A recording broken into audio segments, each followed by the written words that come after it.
This is Leafs Morning Take with Nick Alberga and Jay Rosehill. Now we've got a fight started here right off the bat with Rosehill. 30 minutes of live, nonstop Leafs talk starts now.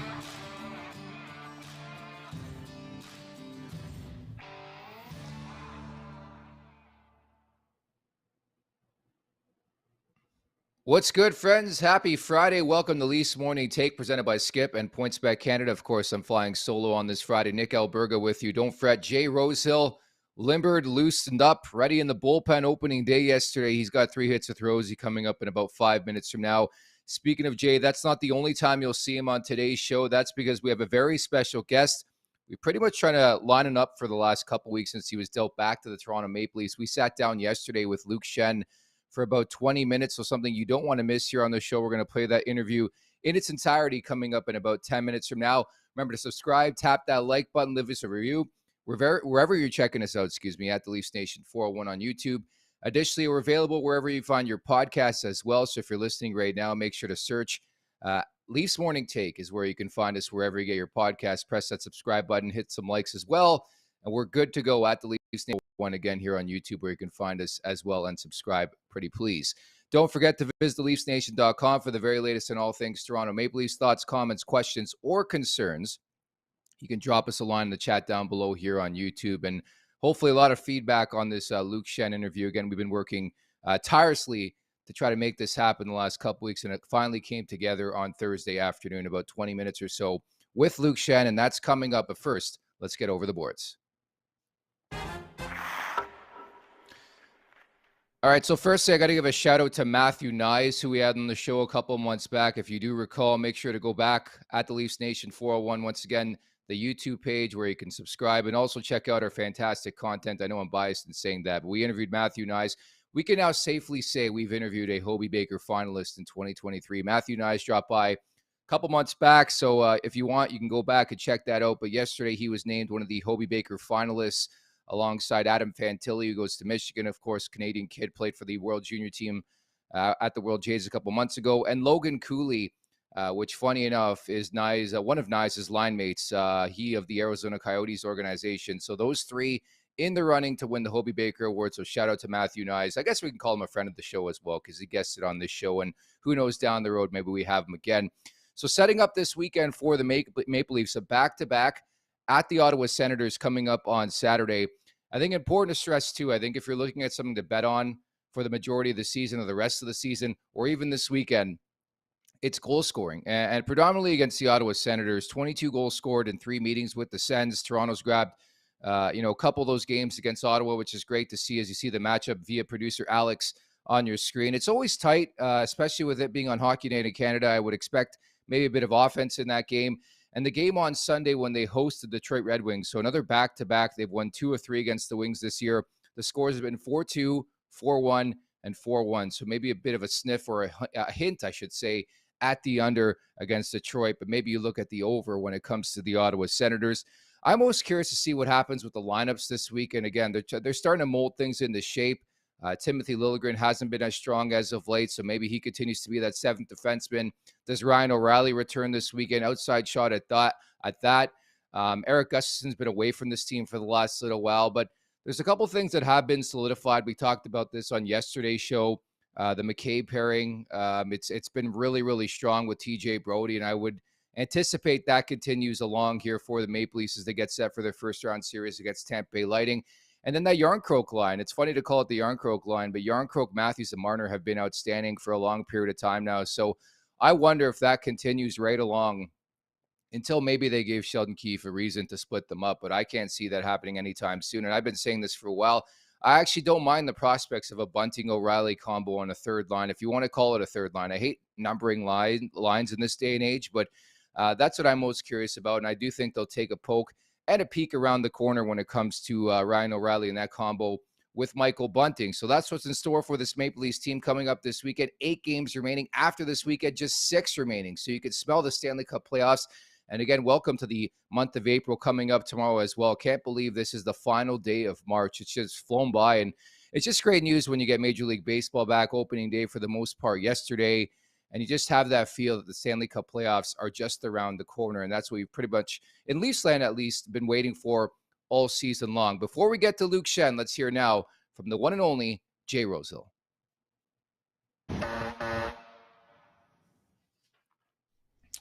All right, 3 hits with Rosie. Number 1, Matthew Nyes gets nominated as a front runner for the Hobie Baker Award nominational congressional segment of collegiate athletics. That's a big deal. That's a big deal for college athletes. It's a big deal for D1 hockey players. It shows without a doubt that he is one of the premier, if not the premier hockey player in NCAA Division I hockey, and he happens to be a Toronto Maple Leaf prospect, a prospect who very well might be ready for the NHL. Now, timing-wise, is this a good thing or not? People are saying, absolutely not. You're not going to disrupt the team. He's not going to be ready. He has no experience.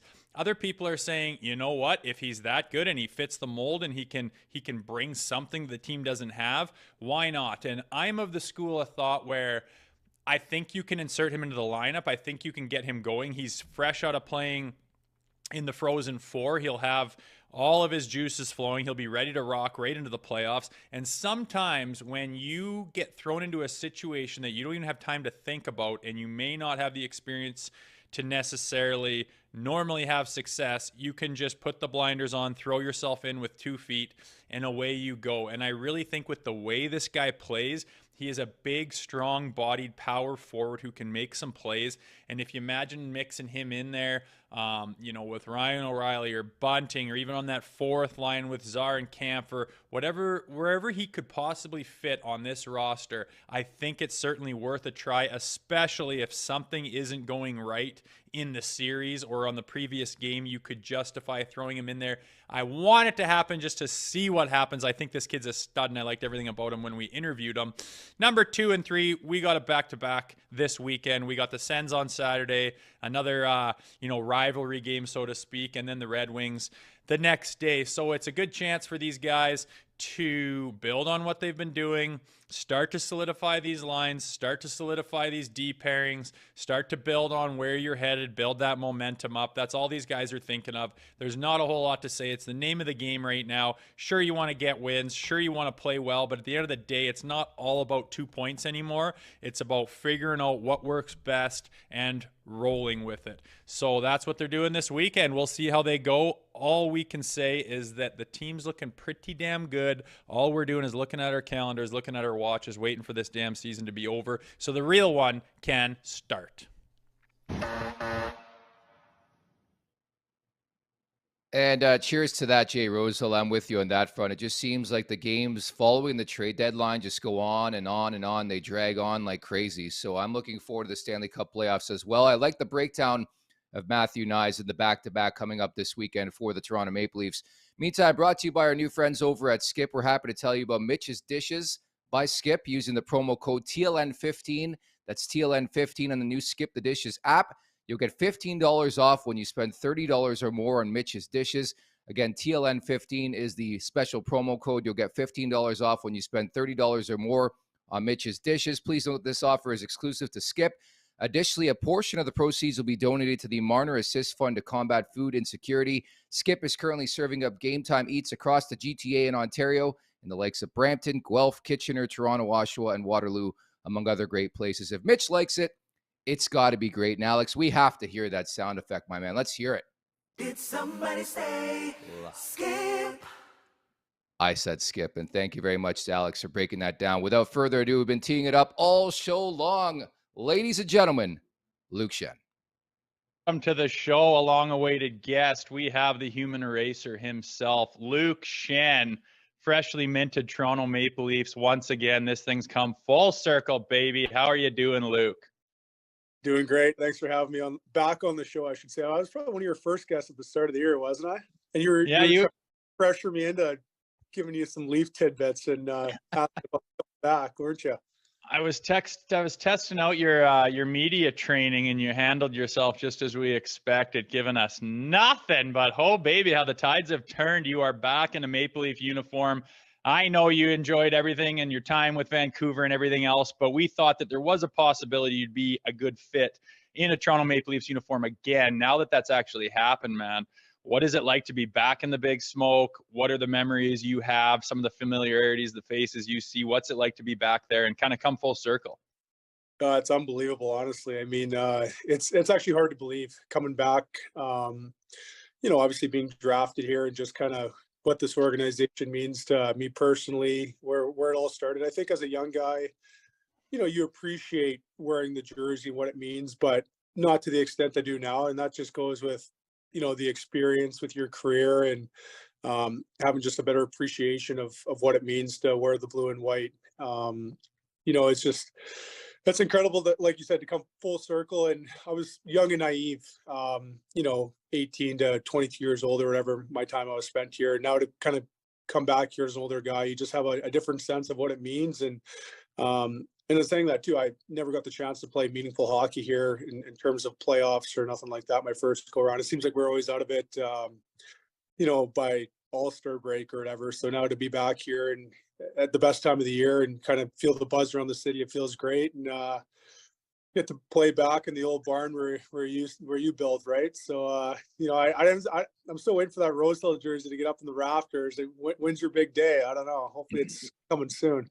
Well, that statue, they must be making like an extra big one or a fancy one, because I wasn't there on Legends Row when I went to watch a game. That thing's taking forever, but I mean, inevitably it will be there, and people will flock to see it. There's no doubt about it. Well, I actually did buzz around Maple Leaf Square the other day, and there is quite a big hole in the middle of it. Probably be a good choice to put it right there, right in the middle of Maple Leaf Square, the big 38 jersey. Jay Rosehill, for all your contributions to the Leafs. I'm sorry to say the only Jay Rosehill jersey available is the one behind Rosie's Haynes sweater. There, his Haynes t-shirt is right there on the wall right there. But Schenner, thank you so much for doing this, buddy. Congratulations again on having the baby too. That's probably what I would have let it, Rosie, but it's okay. You're taking notes here on that. Nah, we don't talk about families on this show. Take us behind the scenes. February 28th, the trade goes down. What happens behind the scenes? I think a lot of people want to know that. Like, is it Patrick Alvine calling, hey, like, pack your shit, you're going to Toronto? Yeah, I had my shit packed for a while. I was sitting out for 2 weeks. True. So, no, I mean, obviously I kind of knew based on where Vancouver is at in the standings, for probably about a month or two before it happened. And then I flew with the Canucks to Nashville, and I was in the lineup, and all of a sudden a pregame meal, Patrick Alvine and Brick Talk came and grabbed me and just said, hey, you're going to sit this one out tonight. And obviously a little bit confused, thinking there was a trade that was probably in the works sooner than later. And they just said, no. I mean, obviously they're getting a couple calls, and just for, I don't know, it seemed to be the way the NHL was going this year, where you hold guys up for trade reasons. So I was kind of one of those guys, and it was 2 weeks till the deadline and 5 games. So I kind of was like, well, is this until the deadline? And they're like, yeah, you're not going to play another game until it happens. So I flew back to Vancouver, and you joke about packing your shit up, but you don't know what you're packing. You don't know where you're going. You don't know if you're going, somewhere cold and you need a Canada Goose jacket, or you're packing your, shorts and flip flops. So, I mean, it's pretty hard to kind of get organized, but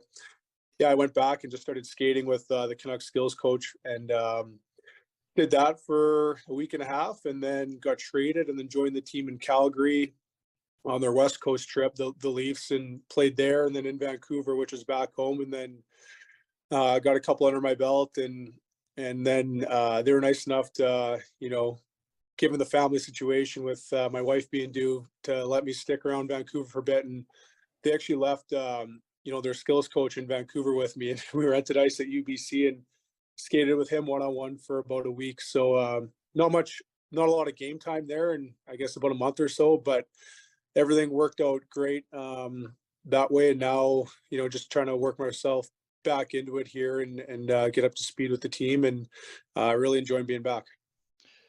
Luke, touch for us on that locker room right now, that roster, what you guys have got ahead of you. You're no stranger to teams making big playoff pushes, 2-time Stanley Cup champion. Obviously, you've got that experience under your belt, but what's going on in that locker room for the listeners, as far as what the preparation is like? Are you guys talking about the Lightning? What kind of video are you watching? Is this all prep for the playoffs, or are you guys still taking her day by day? Well, I think it's both. I mean, you're obviously aware of who's going to be coming most likely in the first round. I mean, they've known that for a while. So, I mean, that's not a surprise. So, yeah, that's obviously, it's you try not to let your mind wander, but in saying that, there's still a process in order to get there. So you do take it sort of, you want to be in the present and, go day at a time, which is cliche, but in order to get your game to the level it needs to be at in the first round, you need to, make sure you're working on the things daily and making sure your game's in a good spot and get better leading into the playoffs. So I think, we're trying to, focus on continue to defend well and limit opportunities. And, we've had some leads where, we got to continue to bear down and protect those leads. But there's no question it's the process going into the playoffs. We got, a handful of games left, and you want to make sure you're feeling good about yourself and confident heading in there, and not to get ahead of yourself too much, but the guys who you're going to be playing have some experience and know what it takes too. So we're going to have to be at the top of our game leading into that. And that all starts with, like you said, it's practice habits and working on the details. And then every game you want to be sharp and making sure that, your mindset and, your systems and all that stuff is dialed in. Here's the big time question. Did you guys get the green light special on Monday after you clinched the playoff spot? The green light special? No, actually, well, because we had a day off Monday, and then so yeah, we played Saturday, Sunday, day off Monday, and we found out we were clinched basically when we were at home, and there was actually no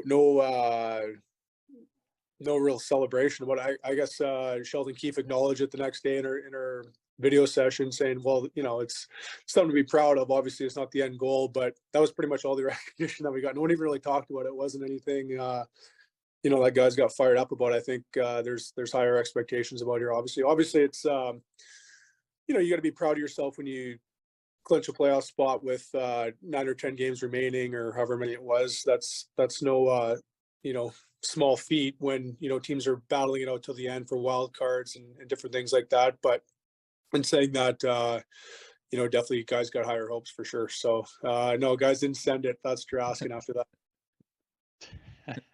That might have happened on Sunday, but Luke, you talked a little bit as you were going through the ringer. There was so many different moving parts, and you and your family were put in a position that was, just basically lit your hair on fire, and you're trying to organize everything at the worst possible time as your wife's just about due to have her third baby there. But you kind of touched on it when we were texting, but the Maple Leafs organization, and you've been in a couple different organizations now throughout your career. Talk a little bit to the people who follow this team religiously, what it's like to play for them. I remember, how first class they were, how they treated their players, how money wasn't an issue if you're going to do something that's going to help the team or an individual, how they teach the families, and you got thrown right back into it. And, touch a little bit about that MLSE in general and just what kind of an organization they are. You know what, Jay, it was really good when we played, and it's 100 times better now, like how they treat the families. Like, that's how good it is. I mean, obviously, when I first came into the league, you don't know anything else. So you're like, well, this is the NHL and this is normal. But in reality, it's not, because you go to other organizations, and not that other organizations are bad. It's all, good, and it's the NHL, but it's definitely the next level. So, I mean, yeah, they've been treating our family unbelievable. And I think that's the one thing you hit. That's one thing that doesn't go underappreciated as far as how they treat wives and the families and the kids, and making sure everyone's, arranged. And they got someone literally that's their job is to make sure the families are all taken care of. And yeah, they've done an unbelievable job helping, finding some place to live and getting everything's organized, to shipping stuff, to, making sure everyone's comfortable. Obviously with my wife, giving birth, it's just family's definitely a priority here, which you appreciate as a player, because that eases your mind when you go into worrying about hockey games and practices, when the family's taken care of. And like I said, they have a lady here who does literally just works with families and wives, so she's texting Jess on the side, making sure that everything's good and taken care of, and it almost kind of eliminates me and some of the stress that you'd have to typically deal with. So first class, and couldn't have got traded to a better spot for sure. There's been tons of experimentation, as you know, lately. What are your general thoughts on the D rotation? And it seems like you've settled in a bit here with Morgan Rielly lately. Yeah, I don't know. I mean, it's definitely been, like you said, experimentation. Obviously, you got 9 NHL defensemen, which I'm sure, teams would love to have that depth. And, yeah, I think everyone's just trying to work through it. I mean, as far as defensemen, I'm sure coaches are looking for different options and pairings, and a lot of the nights we're going 7D, which is, you know, a transition in itself for, you know, obviously guys who have been here all year, you know, before we got here, they're rolling 6 most nights. So it's a transition for them. And then it's a transition for guys coming in here trying to, you know, see where you fit in too. So I think it's been some trial and error. I think there's been some positivity coming out of all the different looks we've had, but there's no question that, you know, guys are going to want to continue to build and get comfortable with one another heading down the stretch here with not too many games left. And we'll just kind of see where things shake out. Obviously, you know, there's been some different looks, and at the end of the day, it's coach's decision to see how everything plays out. What's changed the most behind the scenes since like your first tour of duty? Obviously, like it's pretty crazy how quickly time goes. Like I was even reminiscing on your time, like you were just a pup when you started, and now you come in, and I'm not going to call you a vet. We're around the same age, but like you played some games in the league. I'm not a vet either, dude. You played some games in the league, but what's it like sort of from that perspective, and what's changed maybe behind the scenes that you're not used to? Well, first of all, we both are vets. So let's clear that up. You are too. Damn it. Get up there. No, but honestly, just, I don't know. It's a lot of it's the same, but you know, there's some different things. Like, first of all, none of the staff is left from when I was here. So besides, you know, 2 of the equipment staff, Bobby Hastings and Blackie too. So everyone else is gone. There's really no management, maybe 1 or 2 people higher up. So none of the staff is the same. That's, you know, trainers, coaches, all that. None of the players are the same, but as far as, you know, the overall operation, it's just kind of gotten a lot better. And not, like I said, it was before, but just kind of how dialed in they are with everything from, you know, how they take care of guys from supplements, nutrition, to the proper rest and the sports science, to that sort of stuff too. It's just literally everything is so dialed in to be at your best, where it really gives you no excuse that, you know, there's so many people taking care of you that you really have to go out there and just, your only thing is to focus on being a hockey player. Yeah. Is that Jesse Gillespie in the background? No, it's Roldan. What? Get up. Kinger. Was hoping that was Jess. I want to see what she's wearing. It's always a treat for a guy like me when she comes into the room. What's the problem? Lukey, we're playing the Tampa Bay Lightning first round here, man. You're no stranger to that organization. Hey, Jay, not the first time I've seen the Zacks come out of you. What's the problem? Kindness. He's still talking about Ryan O'Reilly's wife. We'll just say that, okay? Oh, who wouldn't? Back on track here, you monsters. Lukey, you got the Tampa Bay Lightning first round. You're no stranger to them. Are you using your veteran presence? You know what their tendencies are. You know how they're coached. You know what to expect coming out of the gate. Are you using that veteran presence you have to kind of explain to these guys what to expect, what their tendencies are? Have you gotten to that point? It's kind of a, you know, a crucial thing to have you in the locker room, being as you've got 2 rings with this organization very recently. Yeah, I mean, obviously, I haven't really got to that point yet, but there's no question that, you know, those guys know what they're doing as far as winning hockey games at the right time. Obviously, you know, they got probably the best goalie on the planet. Very well coached. They make a lot of great in-game, in-series adjustments. That's one thing, you know, obviously Coop's great at is, you know, getting the pulse of where things are at, and guys respond to that. And then obviously you got such a good core there too, where, you know, you got Hedman and Stammer and Cooch and Pointer, all these guys too. And, you know, you add in, like you said, the experience of winning and them understanding and know what it takes. And even saw them last year. I mean, I watched from a distance, you know, not being in the series or with the team last year, but just kind of how they sacrificed in the playoffs. So, you know, blocking shots, and, you know, they figured out that defending wins. So they take great pride in that. And then you got a dangerous power play, and just, you know, they're kind of built all around. They're built to win. They've lost some guys over the year due to salary cap and all that stuff, but Julian Breezew's pretty good at you know, restocking everything and finding guys on good contracts, and, you know, doesn't care what he gives up to bring them in. So yeah, they're a contender every year, and yeah, it's going to be a great challenge as usual. And you don't want to get too ahead of yourself, but obviously you know, both teams know what's coming. Yeah, they gave away like 17 picks for Tanner Jeannot, and we'll see if that works out. First and foremost, wicked stretch pass to Mitch Marner against Florida. I had to rewind the tape. I wasn't sure if it was you or Justin Hall, but that was you. Filthy pass, dude. And it leads me to the conversation about Thomas Cabriolet. So I don't know how this story came out, but you found out and figured out he was your neighbor. So how's that relationship brewing these days? Great neighbor. Actually, what happened was, I don't even know how it happened, but word spreads, I guess, in a hurry, especially in Toronto. And I got a text from a random number, and it's like, "Hey, Luke, it's Cabby, hearing we're neighbors or whatever."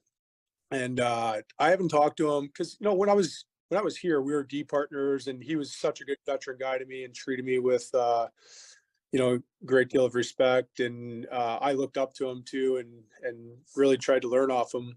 But obviously, you go your separate ways. He got traded, I get traded. We haven't really kept in touch. And he obviously got my number from someone and texted me. And sure enough, we're across the street. So I've actually been texting him probably every other day, and he's been awesome. I actually went over to his house this morning, and I had to borrow a couple of street hockey sticks off him. So yeah, he's it's crazy. I mean, of all the people living in Toronto, to have him right across the street, and it's not like I bought a house here with the intention. I'm in a rental, so he's been great. His wife's awesome.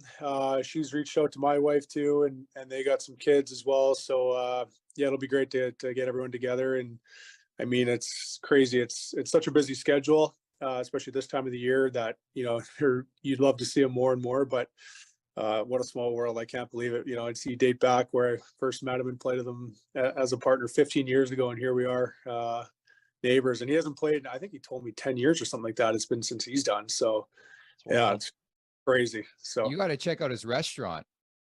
I've already been. Actually, you know what? I went to the grand opening of it. Okay. Yeah. That was a long time ago. And I went to it the other night too. And yeah, it's unbelievable. It's incredible. Hidden gem of the city. So good. Rosie, have you been? No, I haven't. I just jumped like on Luke's coattails there, and he took me to all the muck spots I couldn't keep track. It was just one after another, just flying by me, just Desi's all over the place. Lukey and his brother, just the toast of the town as far as restaurants. Jay liked to keep her simple though. He like a big Moxies guy. You like Moxies, didn't you, Jay? I like to moxicize myself once in a while. You met your wife there, didn't you? just about, actually. No, my wife's an Earl's girl. I would just bring my Chipotle bowl into Earl's and muck that while we chatted. So worked out for the best. Your future, got to ask about that. Are you open to re-signing in Toronto? You knew that question was coming. I actually didn't know it was coming, but I mean, hey, yeah, of course. I mean, I love Toronto.